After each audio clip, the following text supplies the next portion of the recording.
வணக்கம் உறவுகளை, மகிழ்ச்சியான காலை வணக்கம். குட்டி ஸ்டோரிங்க. இது 5வது டேக்கு மேல போயிருச்சு. ஸ்டோரியை சொல்லி முடிச்சே தீர்றோம். ஆமா, என்னன்னு கேட்டீங்கன்னா, ஒரு தோட்டத்துல தாய் சேய்க்குருவி தங்கியிருக்காங்க ஒரு மரத்துல. சரியாங்க.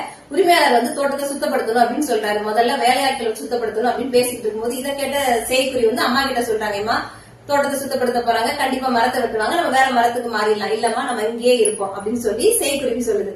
2வது நாள் ஆச்சு. ஆனா என்ன ஆச்சு, ஆட்கள் வரலையாப்பா? இல்லையா, அவங்க நாளைக்கு வரேன்னு சொல்லியிருக்காங்க. இன்னைக்கு சொல்லுது சேய்க்குருவி, வாங்கம்மா வேற மரத்துக்கு மாறிடுவோம். இல்லம்மா வேண்டாம், நம்ம இங்கேயே இருப்போம்னு சொல்லிட்டு தாய்க்குருவி மறுபடியும் இடத்துல பறந்துருது. 3வது நாள் என்ன செய்யறாரு, உரிமையாளர் நின்று பாக்குறாரு. சரி, இது சரிப்பட்டு வராது, நம்மளே சுத்தப்படுத்திட வேண்டியது அப்படின்னு சொல்லிட்டு போயிடுறாரு. வந்த உடனே சேய்க்குருவி சொல்லுது அவங்க அம்மா கிட்ட, அம்மா இன்னைக்கு உரிமையாளரை பேசிட்டு இருந்தாரு, அவரே சுத்தப்படுத்த போறாராம்.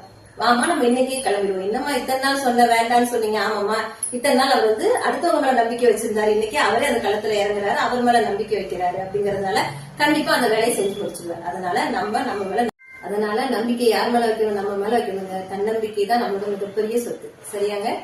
வாழ்க்கை வளங்கள்.